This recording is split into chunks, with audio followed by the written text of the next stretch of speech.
channel. In today's program, we would like to send you the article U.S. seeks to increase arms sales to Vietnam as Southeast Asian nation seeks to diversify supply since the U.S. lifted the ban on arms sales to Vietnam in May 2016. The two countries have reached many defense agreements, including 6 ScanEagle drones and 12 Beechcraft T-training planes. 6 Texas 2. We look forward to continuing what we have been doing and can expand at whatever pace Vietnam desires, said Major General Jared Helwig, commander of the Thai Binh Front Maintenance Command. Said, Young No. 8 of the U.S. military said, the first 3 T-6 aircraft will be delivered in 2024 between March and June.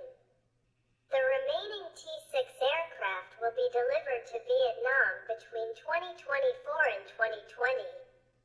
2027. U.S. military officials told CNA, ScanEagle military UAV is expected to be delivered to Vietnam when the Coast Guard completes the drone operation training course. To date, the United States has provided Vietnam with 2 decommissioned Hamilton-class patrol boats to enhance Vietnam's ability to patrol the disputed South China Sea. The United States added that negotiations are underway to deliver the 3rd Hamilton-class cutter to Vietnam. Experts say that Vietnam's purchase of U.S. pilot training aircraft will open the possibility of Vietnam buying U.S. jet fighters in the future. We are open to seeking benefits to purchase other aircraft. We do not have any other purchases at this time, but we are here to support our plan to modernize our culture. Vietnam, said Brigadier General Sarah Russ, the representative of the U.S. side, to the Ministry of Defense. The Department of Defense told CNA, the U.S. has a sizable team at the fair with about 10 exhibitors, more than double the number of Russian exhibitors. The U.S. aerospace giant Lockheed Martin will introduce in Hanoi the C-130J Super Hercules multi-role aircraft, the F-16 multi-role fighter and the Sikorsky S-70 Black Hawk. Lockheed Martin is delighted to be a part of this event and looks forward to being more involved in the defense and security dialogue in Vietnam and the rest of the region, he said.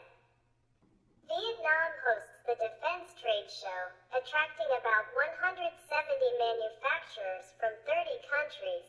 This is the first large-scale fair of its kind in Vietnam. Vietnam wants to diversify weapons supply, reduce ownership from Russian weapons supply. Major General Nguyen Viet Hung, Deputy Political Commissar of the Armed Forces said, it will be difficult to complete the task of producing the army as well as defending the fatherland if it depends on a particular country or region in terms of materials and equipment. Defense equipment, quote. He added that Russia's war in Ukraine has had a huge impact on the supply chain of materials for Vietnam's defense industries. Russia is Southeast Asia's largest arms supplier, with total exports of nearly $11 billion over the past 2 decades. But experts say Russian arms sales to the region are expected to decline due to sanctions against Russia as well as reputational damage to Russian equipment due to battlefield performance in Ukraine. Vietnam ranks among the top buyers of Russian defense products, buying high-value items such as S-300 surface-to-air missile systems, Jeopard-class destroyers, Kilo-class submarines and Su-30 fighter jets. Tensions have raged between Vietnam and China for decades, mostly centered on the South China Sea. And Vietnam wants a military force in place that can provide a limited form of deterrence against China. Dr. Ian Story, Senior Fellow at the ISEAS USOF Ishaq Institute Research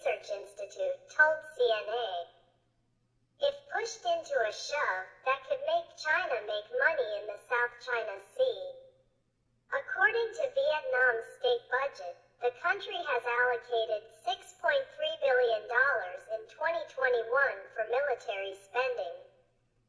According to Global Data, a data analysis and consulting firm, this number is forecast to grow by about 8.5% per year. However, one expert said it would take years for markets like Vietnam to switch to using Western-made weapons, due to issues such as compatibility with existing systems. Dr. Story said Vietnam cannot switch from Russian weapons in the near future, because most of their equipment is from Russia. Vietnam will need spare parts, ammunition and upgrades from Russia. Said it cannot be quickly or easily transferred to another country, he said. Besides the U.S., potential supplier India also emerged as a leading candidate. India accounted for the largest number of exhibitors at the fair, after host country Vietnam. Radha Krishna, Chief Production Officer of Indian weapons manufacturer Bharat Dynamics, told CNA that the Vietnamese armed forces are expressing interest in their Akash weapon system, a type of missile. Vietnam will need spare parts, ammunition, and upgrades from Russia. Said it cannot be quickly or easily transferred to another country, he said. Besides the U.S., potential supplier India also emerged as a leading candidate. India accounted for the largest number of exhibitors at the fair, after host country Vietnam. Radha Krishna, Chief Production Officer of Indian weapons manufacturer Bharat Dynamics, told CNA that the Vietnamese armed forces are expressing an interest in their Akash weapons system, a land-based missile system. Short-range air-to-air. We are ready to work with them. To cooperate with them, we are ready to work for joint development, co-production and co-production, he said. Vietnam also displayed some of its defense products, such as light UAVs and short-range surveillance radars developed by local military company Viettel. Homemade subsonic anti-ship cruise missile VCM-01. One of the most important achievements of Vietnam's defense industry, built based on Russian design, is not displayed at the exhibition. While some praised Vietnam's efforts to develop its own defense industry, military sources told CNA that it was primarily intended to help Vietnam become self-sufficient rather than export. Our program for today ends here. Thank you for watching. Please subscribe and share the Vietnam Army channel to support